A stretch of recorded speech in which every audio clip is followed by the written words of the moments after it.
Es tiempo de establecer nuevas metas y alcanzar tu éxito profesional. Con visión y perseverancia, descubrirás que todo lo puedes lograr. Con nuestros programas de maestrías, esto apenas comienza.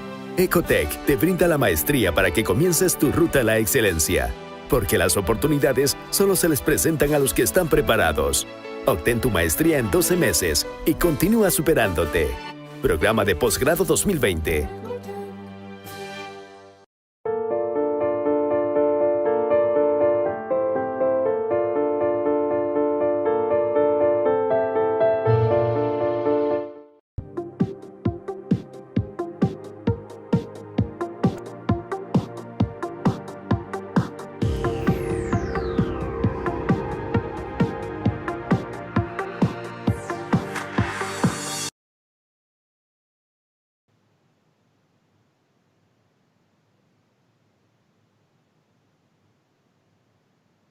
Bien, amigos, ¿cómo están?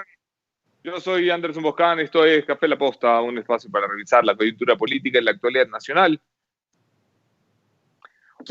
Hoy, lunes 26 de octubre del año del Señor 2020, un programa especial del Café La Posta renovado. Tenemos equipo nuevo en la redacción, les doy paso para presentación y vamos de inmediato a revisar qué ha pasado en este país.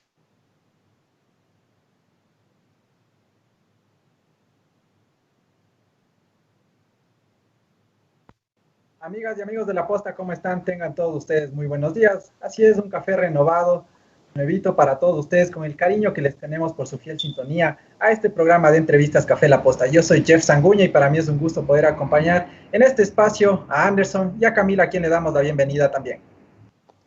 ¿Qué tal, amigos? ¿Cómo están? Muchas gracias por recibirme esta mañana tan un poquito fría, tomando acá nuestro café para revisar las mejores noticias y acontecimientos del país. Muchas gracias por sintonizarnos en nuestras redes sociales, en Facebook y también en YouTube en Café La Posta. Muchísimas gracias por todo, compañeros. Vamos a continuar con las mejores noticias del día. Vamos a revisar entonces qué ha pasado. Es importante entender el qué. Vamos a revisar. ¿Qué es lo que ha pasado, Chema?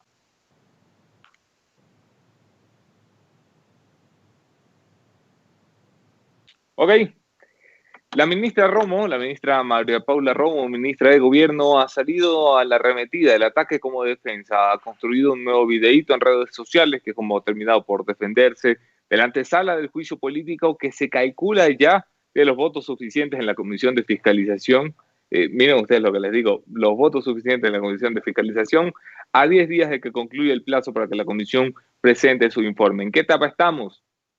En la segunda etapa del juicio político de 3 etapas posibles. La comisión tiene que revisar las pruebas de cargo y de descargo y luego se necesitan 6 de los 11 votos de la comisión de fiscalización para que el juicio político arribe al pleno y el pellejo de la ministra de Gobierno quede en veremos. Bueno, es bastante probable, ya les digo, de momento se contabilizan cerca de 7 los votos en la comisión de fiscalización y de momento en el gobierno creen que tienen perdidas las cosas en el pleno de la Asamblea Nacional. La ministra Romo sale entonces al contraataque a tratar de decir me quieren destituir por octubre, olvidando que la están destituyendo también por el reparto de los hospitales. Esto es lo que decía María Paula en uno de sus vídeos. Esta semana acudiré a la Comisión de Fiscalización de la Asamblea Nacional para responder a mi cuarto juicio político, mientras anuncian que preparan el quinto. En los papeles, este juicio es por usar bombas lacrimógenas en los días más violentos que ha tenido el país en su historia reciente, octubre del 2019. Pero eso no es verdad. Digamos las cosas como son. Voy a juicio político porque quieren vengar a sus líderes sentenciados, porque aún no pueden creer que detuvimos un golpe de Estado, porque preferirían que guarde silencio sobre la gigantesca estafa al ISPOL, que involucra grandes poderes políticos y económicos. Es por todo eso que incendiaron la Contraloría, por eso intentaron romper la democracia, tomarse la Asamblea para reemplazar a los legisladores en este golpe. El caos y la impunidad era el camino hacia allá y no lo... Su interpelante, el asambleísta Roberto Gómez, quien intenta por quinta ocasión llevarla a juicio político a la ministra de Gobierno con el juicio político por el reparto de los hospitales, hacía público ayer una carta que preocupa a muchos y que sabemos tiene fundamentos para hacer. La carta del asambleísta Gómez asegura que hay un funcionario de la Dirección General de Inteligencia a cargo de María Paula, que está encargado del seguimiento de forma ilegal a los asambleístas de la República. Así que Roberto Gómez le pregunta directamente a María Paula, ¿dio usted la autorización para estos seguimientos, ministra Romo? A esto le añadimos, esto no lo dice la carta de Roberto Gómez, lo decimos aquí en Café La Posta, lo digo yo, no solamente es el funcionario mencionado por el señor Roberto Gómez, también hay funcionarios que han participado de la SENAIN, como el señor Gabriel Ramos, que siguen enquistados en el sistema de inteligencia, pagado por los ecuatorianos, esta vez en el rol de pagos de la ministra Romo en la DGI, como el señor Gabriel Ramos, para hacerle seguimiento ya no solo a los asambleístas, sino también a los periodistas, volviendo a las más oscuras épocas de la inteligencia ecuatoriana. Revisemos qué más ha pasado en el país. Y la noticia de Anderson Boscan llegaba gracias a Ecotec. Recuerda que los mejores programas de pregrado y posgrado los puedes encontrar en Ecotec. Para más información, visita www.ecotec.edu.es. Vamos con el quién en la noticia del día de hoy, gracias al Estudio Live. Si quieres saber qué nomás puedes encontrar en el Estudio Live, está todo lo relacionado al mundo audiovisual, así que para más información, visita su página web y sus redes sociales. Sobre el quién, ¿qué es lo que sucedía también? Jorge Yunda, el alcalde de Quito, anunciaba el día de ayer que daba positivo para COVID-19 y bueno, el alcalde se suma a casi más de 30 alcaldes y burgomaestres de todo el país que se han contagiado por el nuevo virus que ha llevado a la pandemia en todo el mundo. Vamos a ver cómo anunciaba Jorge Yunda su contagio de COVID-19. Hola, vecinas y vecinos. Hace 1 hora y media me acaban de informar el resultado de una prueba de hisopado que di positivo. Ayer estaba con un poquito de molestias, pero pensé que era parte del trabajo, del cansancio, de manera que madrugué ahora a hacerme la prueba y se ha confirmado. Así en Pichincha, no es el único que ha salido o que se ha contagiado por el virus, también estaba el alcalde de Mejía y de Cayambe. Recordemos también que Cintia Viteri estuvo entre algunas de las principales autoridades de las ciudades que se contaminaron, que más bien se contagiaron con el virus del COVID-19. De esta manera anunciaba Jorge Yunda que está contagiado y que se hará la recuperación necesaria para que pueda superar a este virus. ¿Qué más tenemos de noticias, chicos, del día de hoy? Así es, ahora vamos con el cuándo, que llega gracias a Sánchez García, un agradecimiento muy especial a Sánchez García y asociados, un bufete tributario que ayuda a que la posta no sea perseguido por el SRI. Y en el cuándo es que precisamente hoy, el 26 de octubre de 1959, está de cumpleaños uno de los socialistas del siglo XXI, uno de los presidentes de Sudamérica del siglo XXI, Amigui de Rafa, que precisamente hoy también está exiliado en Argentina. Pues veamos de quién se trata. Chema, si me ayudas con el video, pues es precisamente Juan Evo Morales, el expresidente boliviano y líder político, que seguramente celebró su cumpleaños con la contienda electoral, con la indiscutible victoria que tuvo de su amigo Luis Arce. En esta victoria electoral celebró su cumpleaños número 61. ¿Qué más tenemos de noticias, chicos? Anderson. Finalmente, el por qué.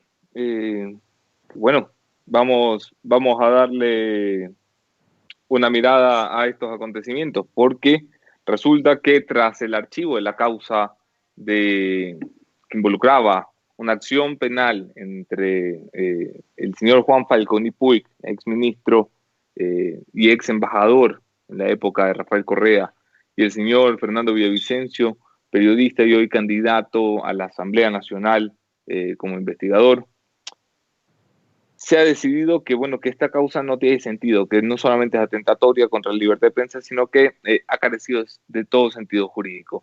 Esto ha resucitado la pregunta y el debate sobre Fernando Villavicencio. ¿Puede Fernando Villavicencio acomodarse dentro de una asamblea que ha sido la institución más golpeada en cuestiones de credibilidad, que ha sido una institución realmente venida menos, que ha sido una institución de la que todo el mundo quiere salir corriendo? ¿Puede gente con el perfil de Villavicencio, un perfil de fiscalización, de confrontación, de enfrentarse con el poder, recuperar las riendas de la Asamblea?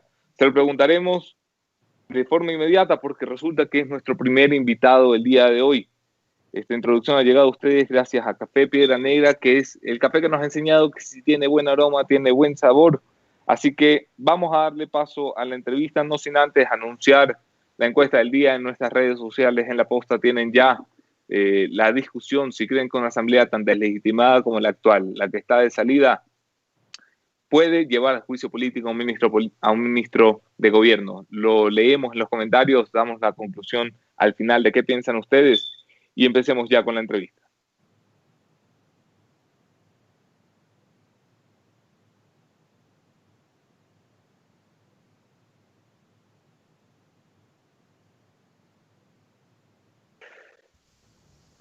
Bueno, bienvenidos todos, yo soy Anderson Buján en todas las redes, allí podemos seguir la conversación. Abrazo especial a quienes comparten nuestros contenidos, los quiero más que si no los comparten. Pongamos ya en pantalla a Fernando Villavicencio, un buen amigo de esta casa, hoy candidato a la Asamblea como primer asambleísta nacional por la alianza entre el Partido Socialista y el Movimiento Concertación de César Montúfar, quien por cierto es candidato a la presidencia de la República. Fernando, muy buenos días, bienvenido.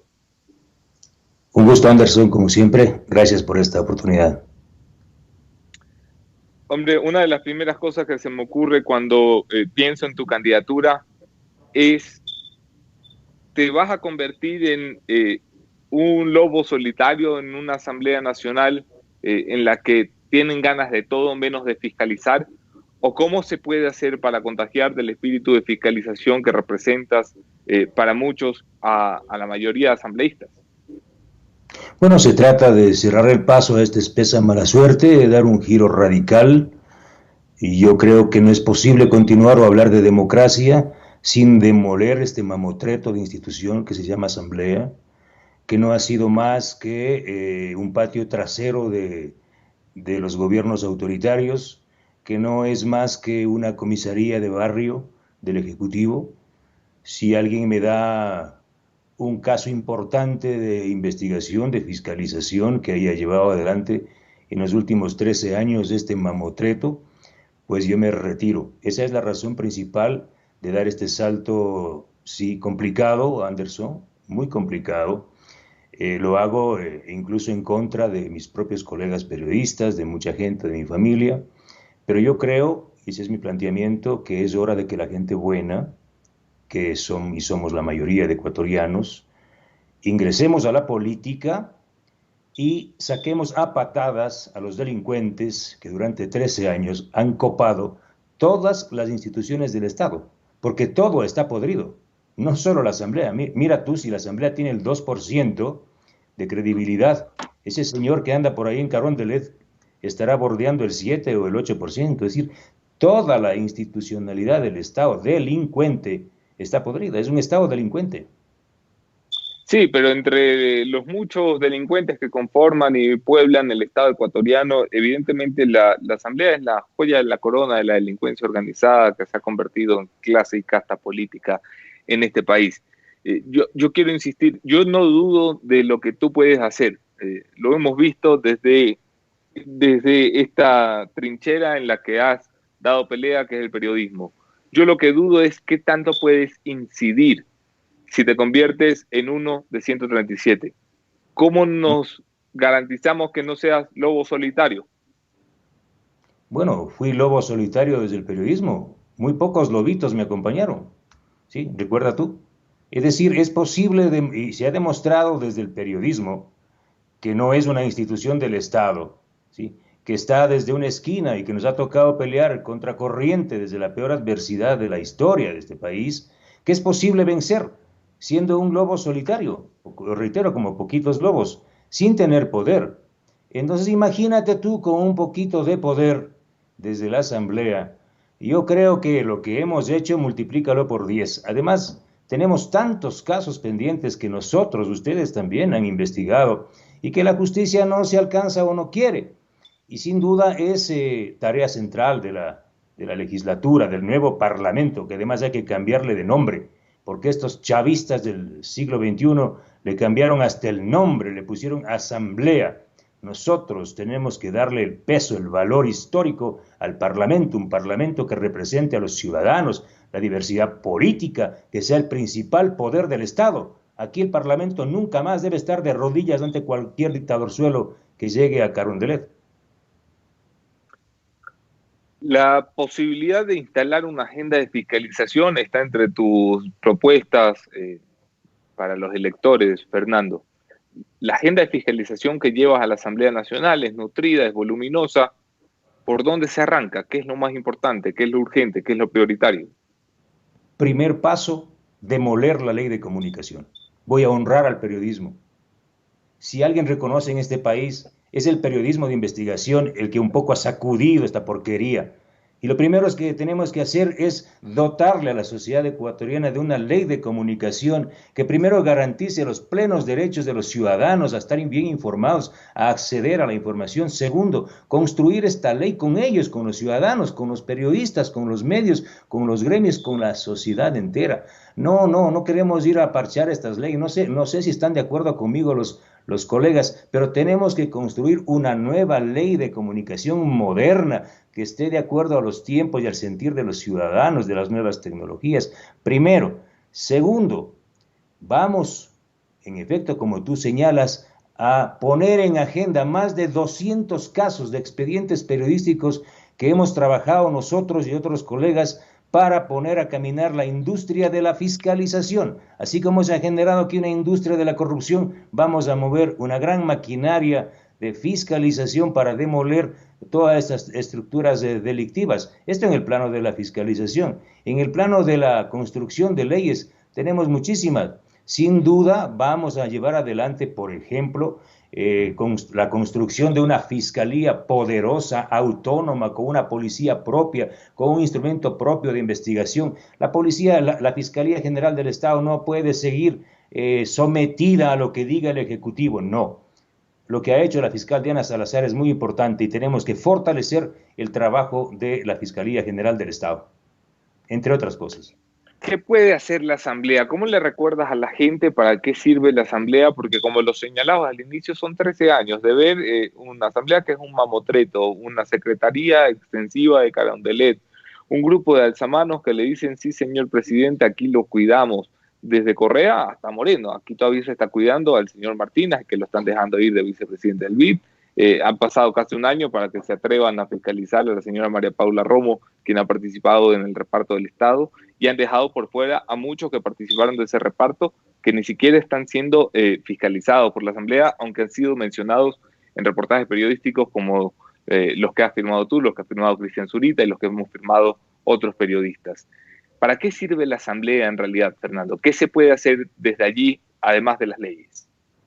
La Asamblea, el Parlamento, hasta tú sigues con el tema de la Asamblea, el Parlamento, los ecuatorianos debemos empezar a cambiar el léxico. El Parlamento es el principal poder del Estado en cualquier sociedad moderna, en cualquiera.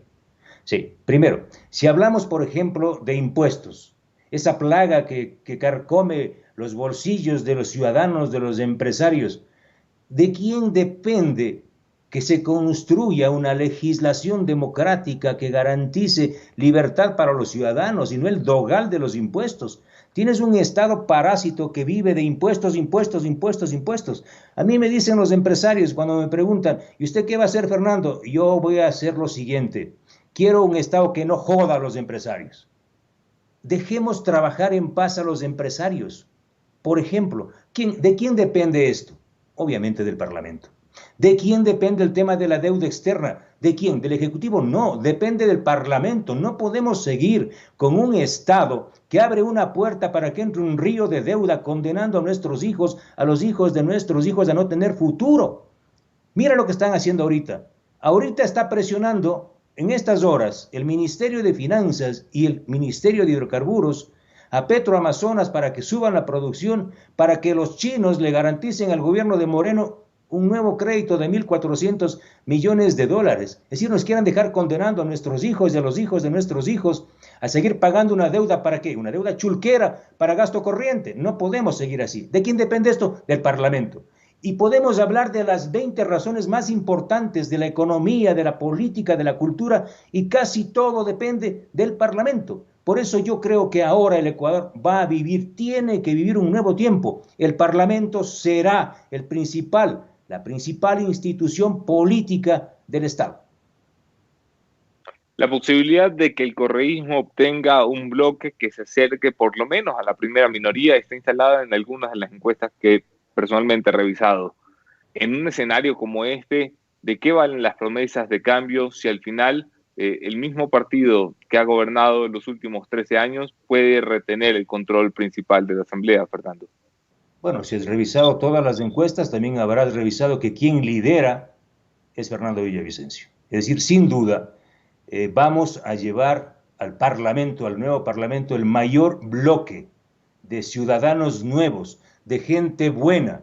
En nuestra lista no están delincuentes, no están sacapintas, secuestradores como las listas del correísmo, del morenismo y otros ismos. Esta es la lista de la honestidad. Aquí está gente buena. Entonces tengan la seguridad, Anderson, tranquilo. Vamos a llevar el bloque más potente al Parlamento y, obviamente, con un gobierno, como el gobierno de César Montúfar, llevaremos adelante una transformación radical. Nuestro objetivo es la construcción de un Parlamento bicameral con un Senado de excelencia, de altísimo nivel ético, estético, político, académico, y un Congreso pequeño, no más de 70 representantes en el Senado y en el Congreso. Ese es el objetivo de nuestra propuesta. Vamos a transformar radicalmente este país.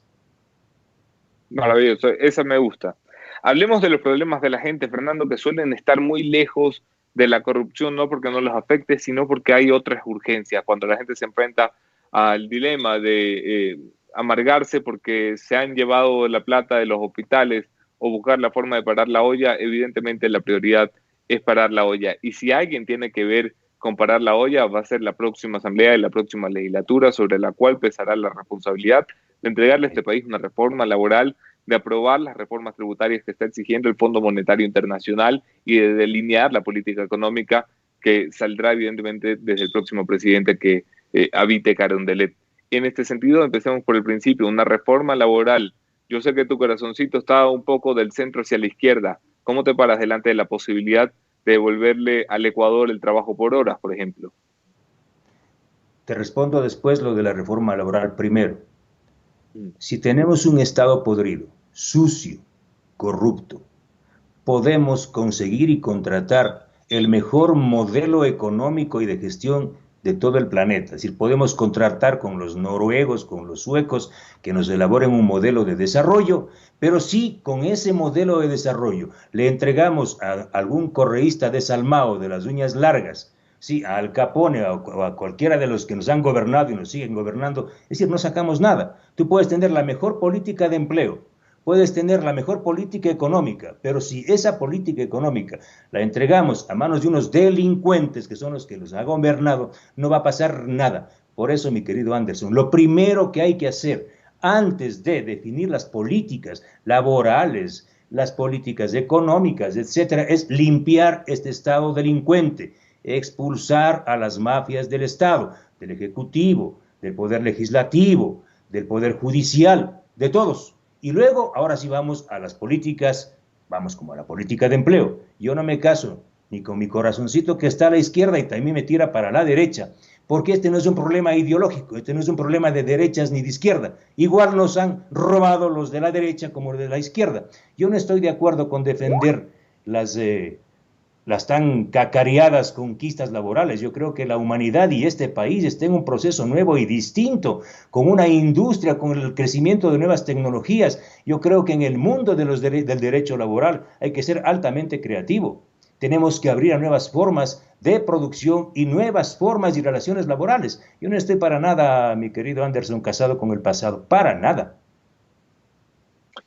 Algunos, bueno, para algunos asomará, después de todo la alianza es con el Partido Socialista, después de todo tienes un pasado de sindicalista, después de todo has estado siempre en las luchas, en los movimientos sociales que se han de alguna forma abanderado de ser la voz que está en contra de estos grandes cambios en materia laboral. Me alegra saber que si el país lo necesita y lo requiere, tú estás dispuesto. En materia económica y tributaria, Fernando, más impuestos, menos impuestos, ¿qué necesita el Ecuador? Menos impuestos. Dejen de molestar a los empresarios. Estamos viviendo una catástrofe. Por favor, en este país apenas un emprendedor pequeño abre un negocio, abre la Lanford y tienes 10 gallinazos. Tienes el municipio, tienes el de acá, tienes el servicio de rentas internas. Todos los días el maldito servicio de rentas internas te llama a la casa. A mi familia persiguen, a la familia de más allá persiguen, pero a las grandes corporaciones les perdonan y les condonan las multas y los intereses. Esto no va a pasar, esto tiene que cambiar y lo vamos a hacer en el nuevo Parlamento. Es decir, queremos una economía sana, pero dejen de joder al empresariado pequeño, que es el único que sostiene esta economía. Allá vamos. La legislatura que está de salida enfrenta un momento crucial, porque a pesar de que le quedan 6 meses, y a algunos de hecho les queda un poco menos, el presidente Litardo y otros 20 tendrán que pedir licencia en la Asamblea hacia finales de diciembre para dedicarse a intentar ser reelegidos. La Asamblea está intentando llevar a juicio político a la ministra de Gobierno, María Paula Romo. Quiero comenzar con tu criterio, por pedirte tu criterio, porque hay muchos en la clase política que ven con malos ojos que la Asamblea esté en este proceso de fiscalización, que cree que la ministra María Paula Romo está siendo víctima de un proceso de persecución y de revanchismo político. ¿Tú crees que hay elementos para llevarla a juicio político a la ministra Romo? Yo creo que hay suficientes elementos, y esos elementos han nacido en gran medida de trabajos de investigación periodístico. Pero no estoy de acuerdo, ¿sí?, que una asamblea corrupta, o sea, que delincuentes, con credencial de delincuentes, fiscalicen a una ministra que ha sido observada en profundos reportajes periodísticos. Es decir, no creo que sea moral que una asamblea corrupta, ¿sí?, proceda a fiscalizar. Yo creo que la tarea de fiscalización, no solo a la ministra Romo, a otros y a todo el gabinete y al propio presidente Moreno, será tarea de nuestro Parlamento. Lo primero que yo haré en febrero, ¿sí?, y en mayo cuando nos posesionemos, es pedir la prohibición de salida del país de Lenín Moreno y de todo el gabinete y de los exministros que han gobernado, entre comillas, con el presidente Moreno. Así es que tiempo hay, que no se vengan a querer hacer los moralistas estos delincuentes de la Asamblea. O sea, que dejen de andar buscando las ofertas de los vuelos más baratos para mayo de 2021, dices tú. Porque hay algunos, no sé si sabes, pero hay algunos en el gabinete, en el inner circle, en el círculo cercano del presidente Lenín Moreno, que ya tienen hasta pasaporte europeo. Sí, algunos de la mesa chica ya sacaron, entiendo que un pasaporte y están listos para fugar. Por eso, tranquilos. Pero tampoco que estos asambleístas corruptos, sí, sordos con 4x4, sí, ciegos con 7x7, y otros por ahí que se inventaron cualquier cosa, pretendan ahora maquillarse de fiscalizadores. No. ¿Pero qué hacemos entonces con esta asamblea, Fernando? ¿Les decimos vayan a rascarse la barriga 6 meses, que ya no confiamos en ustedes? Vea, yo creo que habría que poner ahí clausurado. Esos deberían irse. Yo que sea, por sanidad deberían renunciar. Ese es mi criterio. Yo creo que esta tarea de fiscalización a este gobierno, a la ministra Romo, a todos los ministros del gran reparto, a los de la deuda externa, a toditos, será tarea y la lideraré yo. Las expectativas, ya comentabas que según los sondeos que tú revisas, en todos estás liderando la opción legislativa. Las expectativas de lo que arrojen las elecciones, aún falta mucho, pero la expectativa que tienes hoy, Fernando, es llegar llegar con un puñado de legisladores, llegar con un bloque. ¿Cuál es el cálculo que les están dando las encuestas? Bueno, cálculos no tenemos, pero mientras más llora Rafael y mientras todos los días me dedica a textos, yo pienso que estoy mejor. Es clarito, y esa es la mejor encuesta. Nosotros aspiramos a llegar con un bloque poderoso y sin duda presidir el nuevo Parlamento. Ese es mi gran objetivo y eso es lo que me dice la gente. No creo que el Parlamento pueda estar en manos de familiares de delincuentes sacapintas, porque usted mira las papeletas, ¿quiénes están ahí? Ahí están de todos, un abanico de expresiones delincuenciales. Pídanles récord policial. Muy poca gente se salva de esas listas. y de casi todos, y están en partidos, ¿qué? En partidos conformados por plata de la corrupción. Hay un partido conformado por un prófugo que está en Perú, con plata del IES. Hay otro partido conformado con la plata del delincuente del gran reparto, Mendoza, partido que tiene candidato a la presidencia. Los otros partidos, casi todos los partidos han sido conformados con plata sucia. Es decir, estamos yendo a un proceso realmente de vergüenza internacional. Pero allá vamos, allá va la gente buena. Todo el éxito del mundo, Fernando. Estarás en este programa a lo largo de la campaña. Te mando un fuerte abrazo. Igualmente a ti, gracias. Escucharon ustedes a Fernando Villavicencio, candidato a la Asamblea Nacional por el Movimiento Concertación y en alianza con el Partido Socialista, está la lista 1751, de la mano de César Montúfar, candidato a la presidencia de la República. Vamos a hacer contacto, mientras tanto, con el doctor Esteban Ortiz, para que María lo ponga en pantalla cuando estemos listos. Y no sé si Jeff y Cami tienen ya comentarios sobre lo que acaba de decir Fernando. Me parece que el primer gran anuncio que recogemos de este programa es la promesa de pedir la prohibición de salida del país para el presidente de la República, Lenín Moreno, y para todo su gabinete, en especial para los ministros que participaron del gran reparto en mayo de 2021. ¿Cómo lo ven, Jeff? ¿Cómo lo ves, Cami? Bueno, la verdad es que es interesante el discurso que acaba de dar Fernando Villavicencio a propósito de lo que tú mencionabas respecto a pedir la prohibición de salida de los funcionarios que en ese entonces ya saldrán. Me parece un anuncio algo populista también, pero habrá que ver si es que le da el tiempo para realizar esta acción, porque recordemos que apenas se posesionen, no creo que sea de la noche a la mañana que puedan pedir esto y que se pueda sesionar, o cuál va a ser el trámite para que se dé válida esta petición. Habrá que ver. Yo dudo mucho que esto se pueda realizar. Solamente es un comentario de alguien que ve de manera muy superficial lo que podría realizar Fernando Villavicencio. La verdad es que el comentario de Fernando Villavicencio de clausurar la asamblea me parece un comentario bastante real, bastante óptimo, pero como menciona Jeff, quería yo que también sería nadar en un mar donde abundan varios peces malvados, porque sinceramente, aunque Fernando Villavicencio tenga todas las ganas y como lo mencionó, que él se lo va a posicionar y va a estar en pie de lucha como primer miembro de la asamblea, tiene un montón de personas también, de asambleístas, de colegas que no estarán muy de acuerdo, y muchos asambleístas que también están en contra de los empresarios, y él hablaba muy bien de que basta de los impuestos para los empresarios, de que basta con estas leyes tributarias demasiado altas y que dejen trabajar. Entonces yo creo que sería realmente uno contra varios asambleístas. Veremos qué pasa en el legislativo. Y a propósito de eso, tendremos que estar pendientes de todo lo que se pueda realizar a propósito ya de la campaña electoral, que empieza un poco ya a dar los primeros zumbidos para lo que toda la gente ya está esperando.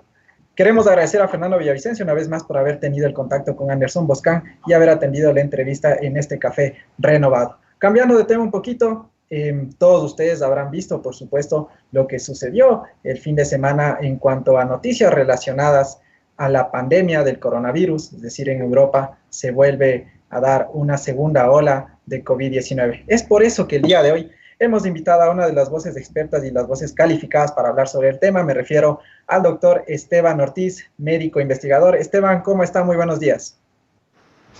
Hola, buenos días, mi querido Jeff. ¿Cómo te va? No sé si me escuchas. Te escucho perfectamente. Muchísimas gracias por haber atendido la invitación del día de hoy. Esteban, un poco para empezar a hacer un análisis de lo que está sucediendo a nivel internacional y luego pasaremos a hacer una comparación de lo que podría pasar en el país. A nivel internacional, Esteban, España, Italia, Francia vuelven a endurecer las medidas a propósito de la pandemia. En ese sentido, ¿qué tan recomendable y hasta qué punto es bueno volver a tomar estas medidas de confinamiento? Te pregunto esto tomando en cuenta que la OMS en algún punto dijo que no era tan recomendable volver a la cuarentena y demás.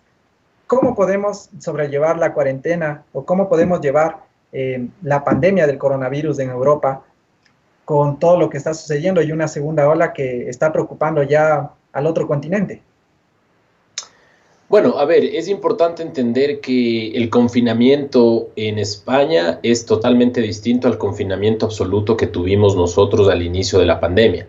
Hay que entender que la mejor forma de impedir nuevos contagios es tratar de separar a la gente entre sí. No queremos gente que se aglomere y esta gente que se aglomera pues usualmente busca el mejor lugar en bares, cafés, restaurantes. Si tú te fijas en España, hubo un contagio muy importante al inicio de marzo y abril. Sin embargo, este contagio fue 5 veces menor que el que nosotros hemos estimado, por ejemplo, en zonas como el Ecuador. El Ecuador lamentablemente tuvo un impacto tan grande de la primera ola de la pandemia, pues que no es comparable con España. Entonces en España, y tengo muchos colegas que están actualmente ahí, nos dicen, la gente no usa tanto mascarilla, la gente sale a los bares a tomar su café. Culturalmente el español se toma su café en su edificio, abajo hay no sé si llamarle un bar, pero básicamente tiene muchísimo contacto con las personas, y obviamente esto ha digamos, acelerado la velocidad de contagios, y en algunos lugares pues se ha propuesto volver a poner medidas un poco más restrictivas a la libre movilidad. Acordémonos que el confinamiento absoluto de te quedas en la casa y no sales, pues ya no está vigente casi en ninguna parte del mundo, si es que no estoy mal, y obviamente lo que se hace es tratar de impedir que estos lugares donde se junta mucha gente pues se den, y eso es parte de la dinámica de transmisión. Para mí está clarísimo lo que sucede a nivel mundial, lo que sucede en Ecuador y lo que sucede en Europa. Sabemos que la famosa inmunidad en rebaño no es la forma de atacar esta pandemia, pero también sabemos que hay lugares donde han existido un nivel de contagio tan grande que cada vez, mientras más tiempo pasa, es menos probable el volverse a contagiar como nos contagiamos. Y hablo puntualmente del Ecuador de marzo y abril, ¿no? Así es, Esteban. ¿Qué tal? Te saluda Camila. Gracias igual por atender esta entrevista. Mira, yo quisiera saber un poquito, estaba viendo un poco sobre los datos, decía que sí, que acá la ola de coronavirus está afectando muchísimo a Quito, y se decía que, por ejemplo, el día de ayer, en domingo, hubo 55.071 casos, y han subido efectivamente casi 1.000 casos diarios, esto según cifras del Ministerio de Salud Pública. ¿Nosotros podríamos confiar en estas cifras de las que nos dan? ¿Tú crees que se acercan a la realidad o realmente estamos subestimando porque se nos fue el control de estas cifras? Bueno, en realidad yo creo que actualmente nosotros confiamos mucho más en las cifras actuales que del gobierno que las que dio en marzo y abril. A ver, es clarísimo que hoy el diagnóstico de PCR te lo hacen en cada esquina. Tenemos más de 120 proveedores de diagnóstico molecular a nivel nacional, seguramente muchos más. Nosotros sabemos que el índice de positividad ha bajado en todo el Ecuador, o sea, de todos los casos que hacemos PCR, hay un 30-40% de positividad, muy distinto al 50, 60 o 70% que se veía antes. ¿Qué es lo que nosotros sabemos? Pues actualmente 1.000 contagios son 1.000 personas que fueron a hacerse el diagnóstico, pues y tuvieron la suerte de diagnosticarse. Si tú comparas ahora los datos, Pichincha tiene 3 veces más contagios que Guayas. Y nosotros sabemos que la realidad epidemiológica es totalmente distinta. Hay zonas en el Ecuador, como son las provincias de Santa Elena o de Guayas, inclusive la de Manabí, que tuvieron contagios tan abruptos que no se pudieron diagnosticar porque no teníamos ni las capacidades, digamos, operativas para el diagnóstico, ni tampoco tuvimos el tiempo de evitar esos contagios. Entonces, para mí, las cifras de ahora pueden significar una realidad, sin embargo, están ocultando de forma indirecta y obviamente de forma no voluntaria los contagios que ya pasaron, que ya se dieron y que nunca se diagnosticaron y nunca se van a volver a diagnosticar. Entonces, eso simplemente nos indica esto, ¿no? Mejor respuesta. Tú hablabas más o menos de que en el panorama internacional, en España, en abril, la ola de contagios estaba en febrero y luego pues nosotros la recibimos acá más o menos en marzo y abril. Estaríamos hablando de que si se presenta una segunda ola de contagios en Europa, tal vez diciembre podría ser crucial para el Ecuador. Bueno, hay que entender lo siguiente, a ver, ¿hablamos de una ola nacional o hablamos de una ola provincial o de una segunda ola cantonal? Acordémonos que esto de la pandemia ha sido muy dinámico. A ver, la primera gran ola de contagios se dio pues entre marzo y abril en el Ecuador costero, con un impacto brutal, la peor parte de la pandemia en el mundo, en el periodo más corto de tiempo se dio en el Ecuador. Tenemos cantones que tienen casi 600 muertes en exceso por cada 100.000 habitantes, cuando lo peor que se vio en España, pues no llegaba ni a los 100 muertos por cada 100.000 habitantes. Entonces, es importante entender esto. Si ustedes me preguntan, la segunda ola ya llegó a nivel nacional, pero esta ola no responde a los casos exactamente de una provincia. Entonces, si tú le ves al Ecuador, tú ves que en marzo y abril hubo un pico abruptísimo, único en el mundo, y entre julio y agosto y septiembre hubo un segundo pico mucho más aplanado, mucho más largo, mucho más extenso, que abarcaba las provincias de la Sierra Central especialmente.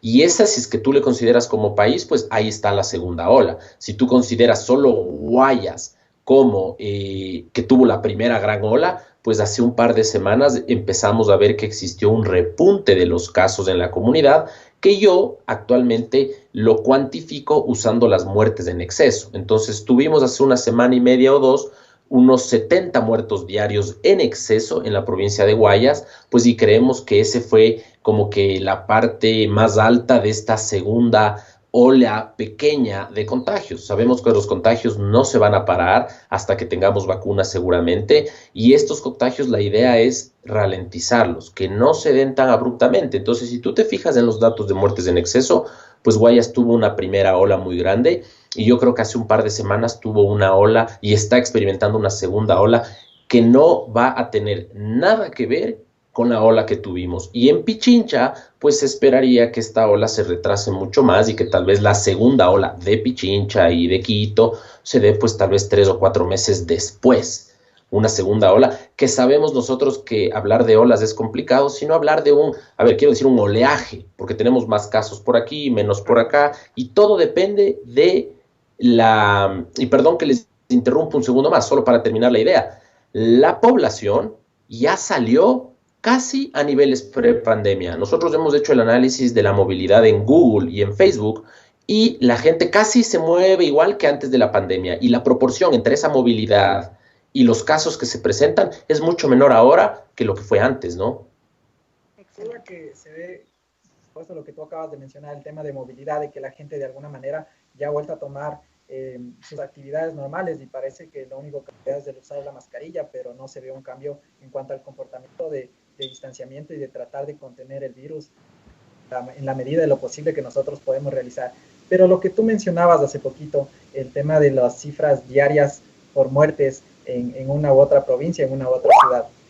Sobre eso, ¿qué otras características o cuáles son las otras señales que nosotros podemos tener en cuenta para decir, bueno, bajo estas características se va a venir una segunda ola? Es decir, ¿qué aspectos tenemos que tomar en cuenta para saber que hubo ya una segunda ola, o que se puede venir donde falten otros países, en otros continentes, donde se pueda dar una segunda ola? A ver, lo que pasa es que es muy claro, y hay información. Lo que pasa es que mucha gente que está en el medio y que tal vez habla en los medios no ha leído la información actual, o la información inclusive que está presente en los libros de epidemiología básica de hace 100 años. La dinámica de transmisión, una amalgama entre gente que es susceptible a infectarse, gente que ya se ha recuperado, obviamente la gente que se murió, lamentablemente la sacas de la ecuación, y la gente que está actualmente infectada. Entonces, actualmente, pues en la mayoría del Ecuador, esa ecuación te dice que gran parte de la población, hablemos tal vez de un 30%, inclusive en algunos lugares más, ya tal vez se contagió. Nosotros hacemos estas estimaciones usando las muertes en exceso, y nosotros podemos decir que en el Ecuador mínimo hubieron 1.5 millones de contagiados y máximo 8.2. Entonces, contagio subestimado muy grande, y nosotros sabemos que esa gente que se aglomera actualmente no es que el 80% se haya infectado, sino que ese 30 o 40% está algo distribuido entre la gente que ya no es susceptible y la que es susceptible. El problema de las aglomeraciones es que tú pones en contacto a mucha gente en el mismo lugar. Entonces, yo quisiera compartirte la pantalla, no sé si es que lo puedo hacer ahorita que estamos en vivo aquí de La Posta, pero yo tengo los datos de movilidad, y por ejemplo Manta, que actualmente está experimentando una especie de complicación a nivel de las terapias intensivas, alcanzó un nivel de movilidad prepandemia. Entonces la gente ya salió. Pero ¿tú cómo te explicas que la gente, a pesar de que se mueve igualito que antes de la pandemia, no tenga el pico de muertes que se vio en marzo y abril? Y la respuesta es muy simple. Uno, que la gente ya en algo se distancia, en algo usa mascarilla, en algo se protege, algo se diagnostica, y lo más importante, pues que cada vez es menos probable el contagio porque gran cantidad de gente ya se contagió. Entonces, esta unión de factores pues hace que se dé un contagio, pero que el contagio no sea tan abrupto y masivo como lo que se vio en marzo y abril, ¿no? Doctor, ¿cómo estás? Anderson Boscan por acá. Te saludo. ¿Qué dice mi querido Anderson? Programa. Bien, Igualmente. hermano. Oye, veo muchos comentarios y muchas preguntas en la caja de comentarios sobre la bendita vacuna, que ha sido una de mis grandes frustraciones del periodismo y la cobertura científica con tantas noticias contradictorias. A la final, ¿qué esperamos de la vacuna? ¿Para cuándo? ¿Cómo van los dos principales experimentos, por así decirlo, o proyectos de desarrollo de la vacuna? ¿Cómo ves esto? ¿Cuándo podríamos aferrarnos a la esperanza de pincharnos para dejar de utilizar mascarilla y volver a la vida más o menos normal?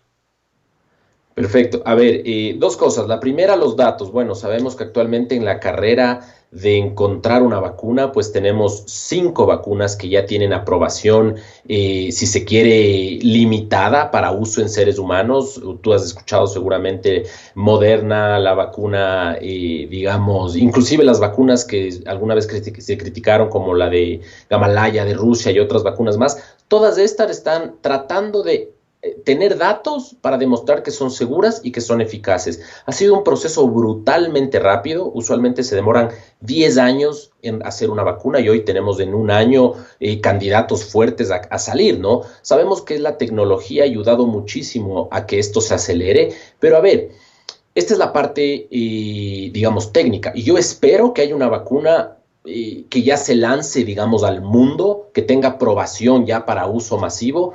Ojalá que a finales de este año y ojalá que a inicios del siguiente, pero ojo que eso no significa que va a llegar al Ecuador. Y yo en esto soy muy claro. Se habla mucho de COVAX y de que el ministro va a tener las vacunas en el Ecuador. Seguramente en marzo tengamos 50,000 vacunas y sea más que nada algo político. Llegaron las vacunas al Ecuador, tenemos 50,000 vacunas. Pero para que sea eficaz la vacunación, que tú logres, entendiendo que el famoso R0, este índice de reproducción, es de 1 a 2 en este momento, pues tú necesitas un 80% de cobertura. 80% de ecuatorianos, pues seguramente son más de 12 millones de vacunas. Entonces, eso pues lo podremos hacer tal vez a finales del año que viene.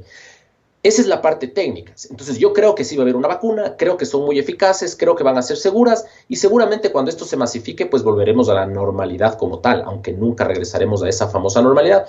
Pero mi reflexión va del lado de que yo creo que la misma dinámica de transmisión vamos a ver que surte efecto, vamos a ver que cada vez hay menos casos, vamos a ver que la gente cada vez hace su vida casi más dentro de lo normal y obviamente que la gente pueda adaptarse a esta situación. Yo siempre lo he dicho, no es cuándo salir, sino cómo salir. Sabemos nosotros que actualmente a la gente que le dio esta enfermedad pues tiene inmunidad humoral, ojalá que entre 4 a 6 meses, pero el mejor anticuerpo es el uso de mascarilla. A ver, yo tengo colegas, a mí ya me dio y obviamente por eso no me pongo como ejemplo, pero tengo colegas que han hecho 25,000 hisopados juntos en la UDLA y de estos no se han contagiado ninguno. ¿Por qué? Porque tenían mascarilla. Y obviamente ese es tu mejor anticuerpo. Entonces, si tú haces una vida normal, eres educado, usas mascarilla, pues la vacuna cuando venga no es que va a decir ya dejen la mascarilla, sino que tú vas a volver a simplemente a tener esa seguridad que te va a dar una vacuna para básicamente reducir los contagios casi a cero,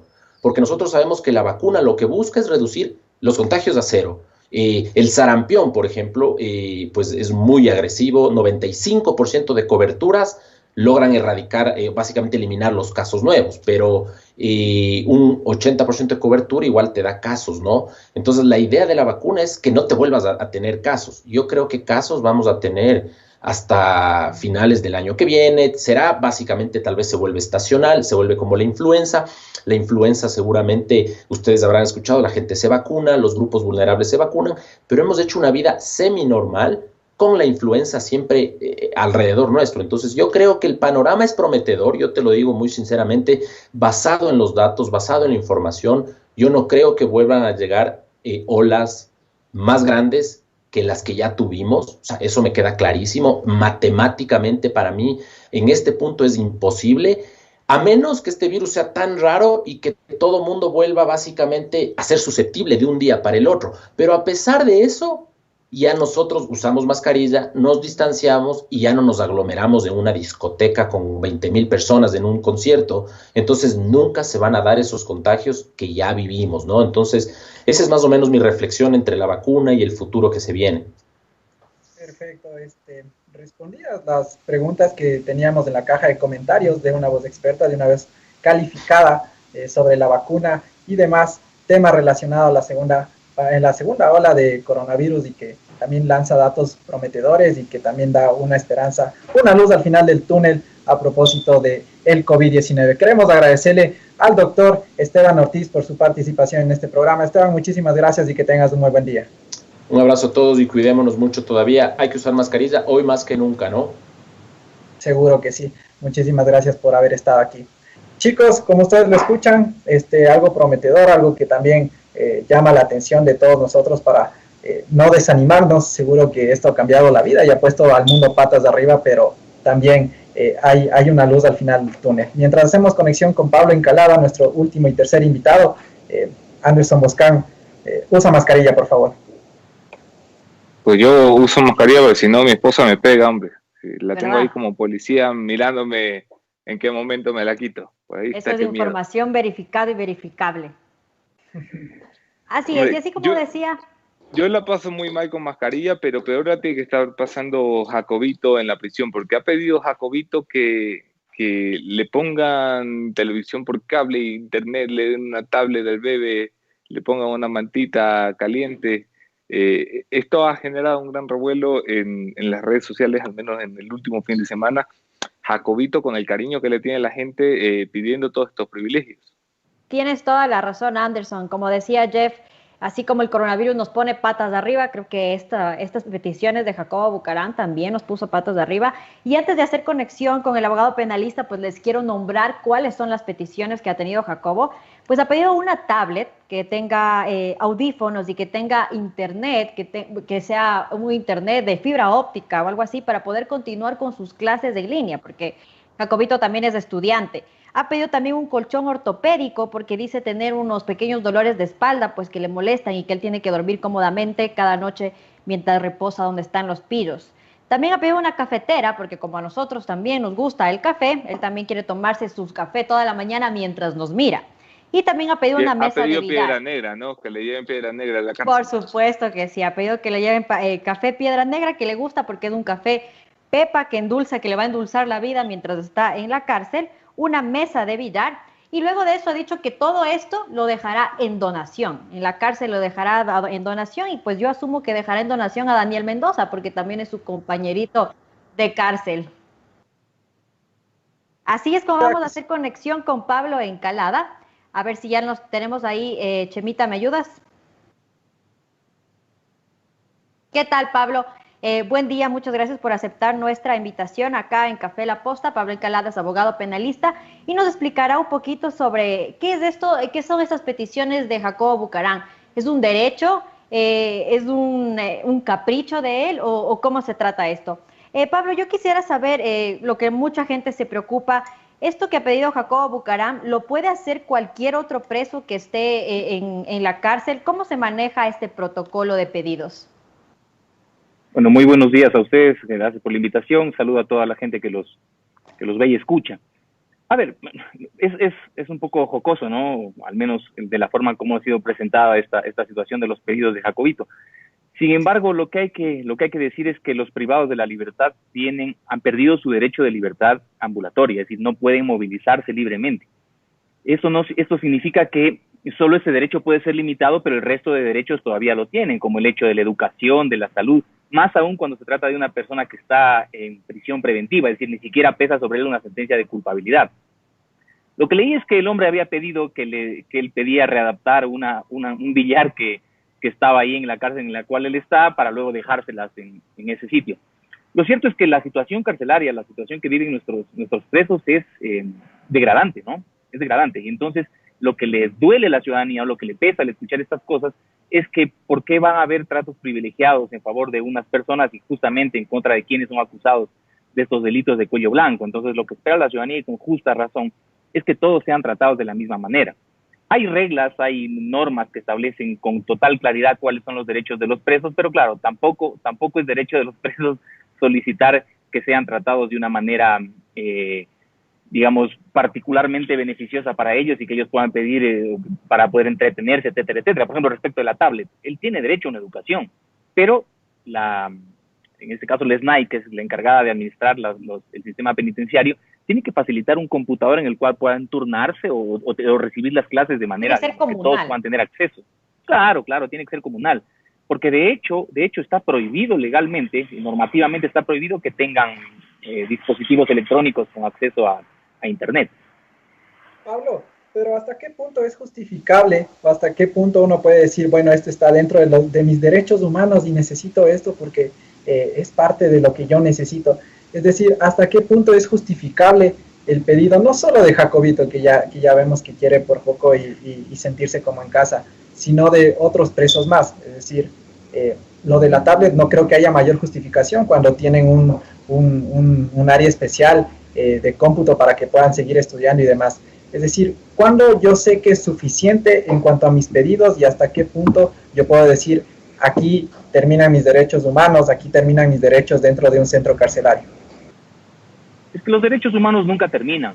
Hay unas reglas que se llaman las reglas Mandela, aprobadas por las Naciones Unidas y que obedecen justamente a los 27 años que pasó en la cárcel Nelson Mandela. Entonces él se preocupó siempre por velar que las personas privadas de la libertad no sean denigradas hasta el punto de perder sus derechos humanos, ¿cierto? Entonces yo insisto, las personas privadas de libertad, aunque esto no guste a la ciudadanía, siguen siendo personas y son sujetos de derechos, siguen teniendo derechos. Lo que han perdido es su libertad ambulatoria. Entonces, claro, ¿qué es lo que pueden pedir o qué es lo que pueden exigir? No pueden pedir pues tener televisión por cable, un colchón especial. Estas cosas no pueden ser solicitadas. Por eso es lo que causa asombro y digamos de alguna forma nos molesta. Y de ahí que también se hable que Jacobito está sufriendo una violencia psicológica. Bueno, todos los presos sufren psicológicamente por estar privados de la libertad, pero estas son las consecuencias del internamiento, no necesariamente de un direccionamiento. De hecho, creo que él está mejor tratado que muchos de los presos en el país. Sí, sin duda, y te decía, y hasta jugando póker parece que eso le sigue dando más problemas psicológicos de los que él aduce. Pablo, un poquito cambiando de tema y aprovechando que tú estás en el programa el día de hoy, quiero tener precisión en el tema del caso Singue. Tú defiendes a 4 de los procesados, varios de ellos los que calificaron y negociaron la adjudicación del contrato. ¿Hubo favoritismo en la adjudicación del contrato? A ver, Jefferson, muchísimas gracias por la pregunta. Mira, a mí me parece importante primero empezar por explicar a la ciudadanía de qué se trata el caso Singue. El caso Singue no se trata de sobornos, de patrimonios injustificables, de mails reveladores. No hay un delator que cuente la trama de la corrupción, no, en absoluto, acá no se trata de nada de eso. El caso Singue se trata que hay una acusación que dice que el contrato suscrito por el Estado ecuatoriano con la contratista debió haber sido de $1 menor de lo que se estableció en el contrato, ¿sí? Y entonces mis clientes, que son 4 procesados, 4 personas, 2 de ellos ya jubilados, todos de carrera del sector hidrocarburífero, Petroecuador, Ministerio de Energía, todos ellos fueron miembros de una comisión negociadora. Lo que sucedió es que la contratista presenta una oferta, en este caso una oferta de $34.5 para extraer cada barril de petróleo, y a mis clientes les dicen, bueno, vayan a negociar a ver si pueden lograr una reducción de esa tarifa. Ellos negocian bien, logran la reducción de $1 y ahora son acusados del delito de peculado. Entonces, pensar que pudo haber favoritismo tiene que ser sustentado, y esto jamás ni siquiera se ha dicho. Lo que se discute es una discusión ampliamente técnica de por qué la tarifa tuvo que haber sido menor, por qué la negociación tuvo que ser mejor. Y de hecho, si a mí me preguntan cuánto hubiera sido lo mejor hubiera sido que nos regalen el trabajo, que la extracción de cada barril de petróleo sea regalada, pero eso no es posible, porque quien hace la inversión es la contratista, que invierte todo el dinero para extraer el petróleo. El Estado ecuatoriano no invierte ni un solo centavo y por el contrario recibe todas las regalías producto de aquello. ¿Y qué pruebas ha presentado Fiscalía hasta el momento para sustanciar lo que ellos están de alguna manera denunciando, que sería este perjuicio para el Estado. Estamos próximos a concluir la audiencia. La Fiscalía ya ha presentado toda la prueba, nosotros también ya practicamos toda la prueba, y aquí hay una cuestión que es muy, muy importante. Fíjense ustedes que el Ministerio de Energía, que es la entidad que tiene a cargo el control y la administración de los recursos no renovables como el petróleo, no presentó acusación particular. No forma parte del juicio. De hecho, algo que es muy importante de destacar es que el contrato se sigue ejecutando. ¿Cuándo se ha visto que en un caso de corrupción el Estado ecuatoriano siga con la ejecución del mismo? Yo les invito a que recuerden los casos Odebrecht. Inmediatamente se conocieron estos actos de corrupción. Mientras la Fiscalía procesaba penalmente estos casos, los contratos fueron terminados. En este caso, el Estado ecuatoriano lo sigue ejecutando. Nunca lo terminó. ¿Por qué? Porque saben que existe solo beneficios para el Estado. Y de hecho, volviendo al tema, ¿cuáles son las pruebas? Nuestra principal prueba son los testimonios rendidos por los funcionarios del Ministerio de Hidrocarburos y también por la información documental emitida por dicho ministerio. Este ministerio dice, en resumen, lo siguiente. Dos cosas fundamentales. Lo primero, el Estado ecuatoriano no ha invertido ni un centavo y por el contrario ha recibido ya más de 400 millones de regalías, por un lado. Y en segundo lugar, lo que dice la acusación de Fiscalía, que es en base a un informe de Contraloría, es que la tarifa debió haber costado 32.45 y no 33.5. Lo cierto, lo que certifica el ministerio es que lo realmente pagado son $27.8. Entonces, si no hay perjuicio para el Estado, ¿cómo se puede hablar de peculado? Este caso realmente es un caso que a mí me cuesta explicarles a mis clientes qué hacemos en esa audiencia. Yo esperaría que la Fiscalía entre en razón, actúe con objetividad y al final no acuse, porque es vergonzoso lo que pasa en esta audiencia. Sin duda, y parece que entonces el caso se cae, Pablo, a tu consideración, dentro del marco jurídico. Es que el caso nació caído. Y centrémonos en la audiencia para no entrar en etapas anteriores, pero solo en la audiencia, la jefa de equipo de la Contraloría General del Estado, que compareció a rendir testimonio, legalmente la ley dice que tiene que ser profesional de la materia y tener experiencia en la materia. Ante las preguntas que le formulamos nosotros, ¿usted tuvo título profesional al momento de haber hecho la auditoría? No tenía. ¿Usted cuántas auditorías sobre contratación petrolera ha realizado? Es la primera. Y con esto no quiero decir que nosotros nos salgamos por la forma. Lo que nosotros queremos evidenciar con esto es que este contrato fue auditado por personas que no tienen el mínimo conocimiento de contratación petrolera. Entonces, gente que no entiende y al no entender comete estos errores garrafales. Entonces, por la forma, por el fondo, este es un caso que está caído. Yo no encuentro posibilidad con la cual el tribunal pueda sostener una condena, porque, insisto, solo existen beneficios para el Estado. Pablo Encalada, abogado penalista, muchísimas gracias por tu participación en el programa. Gracias a ustedes. Saludos. Que tengas un buen día. Como ustedes pudieron escuchar, un poco hablando sobre el tema de Jacobito, los derechos que él merece como cualquier reo que está a la interna. Sí, si bien es cierto, todos tienen derechos, incluso las personas que están dentro de una cárcel, pero ya de un derecho a un lujo creo que hay una gran diferencia. No sé qué opinan ustedes, chicos. Así es, precisamente de eso se trataba un poco lo que estábamos interactuando con nuestro público en la caja de comentarios. Para finalizar un poco, bajo la encuesta que Anderson preguntó de si creerían ustedes que la Asamblea tiene legitimidad para llevar a juicio político a un ministro, pues las personas que han respondido que evidentemente ha ganado el no con el 73%, el 21% también de las personas sí, y bueno, el 6% me imagino que ahí deben estar algunos asambleístas. Algo está sucediendo. Hay un pequeño problema con tu audio, Cami, trata de verificarlo y arreglarlo. Ha ganado el no, según entiendo, en la encuesta del día de hoy. Publicaremos igual los resultados en las redes de La Posta. Y de todas formas, en esta recta final del programa, lo que quisiéramos es revisar qué ha dicho el pueblo, qué ha dicho el público en la caja de comentarios para poder darle fin a este primer Café La Posta renovado. Esperemos a ver si funciona ahí mi audio, si me confirman que estamos... Estamos todavía con problemas de audio de Cami, se le escucha muy bajito, pero era lo que comentaba Anderson Bosca en un inicio. Saber qué es lo que opina la gente. Había ganado el no, de que una asamblea deslegitimada no tiene la competencia ni sobre todo la moral, no sé si la moral, pero tampoco ni la ética para poder enjuiciar a un ministro. Pero ahí hay dos puntos también que creo que son importantes de analizar. Por un lado está una asamblea que no tiene tal vez esta manera de sobrellevar un juicio político, pero por otro también está el funcionario que debe ser totalmente cuestionable y totalmente llevado a un juicio político, siempre y cuando hayan los argumentos necesarios para saber si es que incumplió o no funciones o otro tema por el que se le vaya a acusar. En este caso podemos tener un ejemplo muy claro, y el tema de María Paula Romo, que ya está siendo juzgada por cuarta vez, que en su video ha usado este argumento que hemos puesto nosotros sobre la palestra, el tema de la pregunta, que ha usado este recurso para tratar de alguna manera zafarse del problema. Vamos a ver. Nos ponemos los tres en la pantalla. No sé si ya recuperamos el audio de Cami, pero vienen las preguntas de la audiencia. La primera pregunta es: ¿qué creen ustedes de Glass y sus privilegios en la cárcel? ¿Qué privilegios ha tenido? Más ya, yo no conozco más allá de los básicos que ya está. Tengo entendido que él seguía estudiando también. Accedía ahí de vez en cuando. Mucho lo que criticaban en la gente era que veían que Jorge Glass tuiteaba ciertas cosas a cualquier hora del día, y después salía un comunicado de que no era precisamente él, que eran otras personas, que era gente que le manejaba la cuenta oficial de él en Twitter.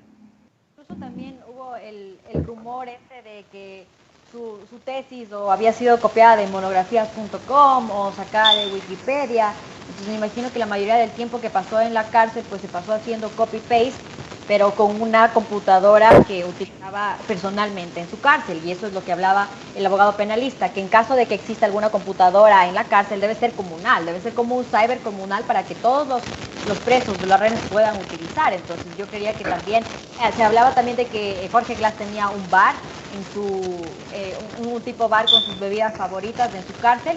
Entonces creo que también ahí hablaríamos de este paso entre derecho a privilegio. Sobre la siguiente pregunta, Anderson Boscan, porque aún tenemos problema con el audio de Cami, ¿le darás tu voto a Villavicencio? Hombre, yo tengo la buena costumbre de no ir a votar porque vengo a trabajar. Es un día que se lo dedico al periodismo, así que además creo que los periodistas no deben, o sea, ya el que lo hace tiene derecho, pero yo creo que los periodistas no deben hacer pública su opción de voto. Ese es un derecho personalísimo y sagrado de los ciudadanos, pero bueno, cada uno. Gracias por la pregunta. Y a propósito, también la gente te pregunta, Anderson, ¿cuál es la solución de la Asamblea? Me gustaría saber tu opinión. Hay una solución que yo la he pensado durante mucho tiempo, pero es ilegal, entonces no sé si la pueda comentar. Pero yo he pensado en invitar a todos los asambleístas a la Asamblea Nacional y en el agua dejarles un poquito de escopolamina y obligarlos a votar de forma coherente. Pero ya que eso no se puede y ya que es ilegal, la solución de la Asamblea viene de la misma forma en la que lo arruinamos. Si lo arruinamos a través del voto, la única forma de arreglar la Asamblea va a ser a través del voto. Esta vez votemos bien, esta vez escojamos gente decente, gente digna, que merezca estar en el Parlamento de la República, que tenga capacidad de llevar a fiscalización al gobierno de turno y al gobierno anterior y a los funcionarios públicos, y que esté más preocupada por hacer leyes que por hacer billete. Alejémonos de todos los Danieles Mendoza, los Sofía Espín, los Normitas Vallejos que aparezcan por allí, y votemos bien, con cabeza, con corazón, con neuronas, sobre todo con dignidad y con honor. Este ha sido el programa de hoy. Quiero dar las gracias. Pese a las pequeñas fallas técnicas que hemos tenido, creo que ha salido bastante bien, ya lo dirán ustedes en la caja de comentarios. Vamos a ir ajustando audio, vamos a ir ajustando vídeo, vamos a ir ajustando todo lo que haya que ajustar, pero esta es la nueva propuesta con la que queremos llegar a ustedes en las mañanas. El café de siempre, que es un café distinto. Ahora con Jefferson Sanguña, con Camila Montenegro y con este servidor Anderson Boscan. Un fuerte abrazo, gracias por premiarnos con su credibilidad, con su sintonía, con su confianza. Esto fue Café La Posta.